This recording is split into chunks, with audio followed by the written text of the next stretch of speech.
বিক্ষোভকারীদের আন্দোলনের মুখে সামাজিক যোগাযোগ মাধ্যমের উপর নিষেধাজ্ঞা তুলে নিলেও থামেনি নেপালে জেনজিদের বিক্ষোভ। দ্বিতীয় দিনের মতো রাস্তায় নেমেছে তরুণরা। দেশটির বিভিন্ন অঞ্চলে বাড়ানো হয়েছে কারফিউর সময়সীমা।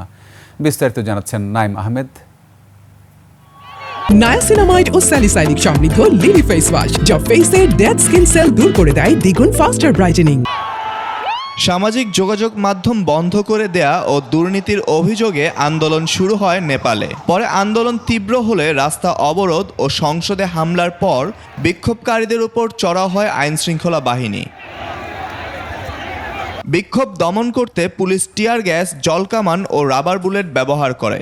সে সময় পুলিশ ও বিক্ষোভকারীদের মধ্যে ব্যাপক সংঘর্ষ হয়। এই ঘটনার পর সোমবার রাতে জরুরি বৈঠকে বসে নেপাল সরকার। বৈঠকের পর যোগাযোগ, তথ্য ও সম্প্রচার বিষয়ক মন্ত্রী বলেন, সরকার জেনজিদের দাবি মেনে নিয়ে সামাজিক যোগাযোগ মাধ্যমের উপর থেকে নিষেধাজ্ঞা তুলে নিয়েছে। সবাইকে শান্ত হওয়ার অনুরোধ জানান তিনি।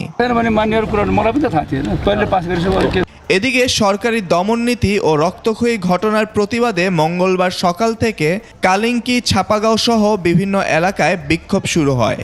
এ ঘটনায় পার্লামেন্ট ভবনের আশপাশ থেকে বেশ কয়েকজনকে আটক করেছে পুলিশ। পরিস্থিতি নিয়ন্ত্রণে রাজধানী কাঠমান্ডু, ললিতপুর ও ভক্তপুরে কারফিউ জারি করা হয়েছে। কাঠমান্ডু জেলা প্রশাসন সকাল 8:30 থেকে অনির্দিষ্টকালের জন্য রিং রোডের ভেতরে কারফিউ ঘোষণা করেছে। Naim Ahmed, desk report, 21 television.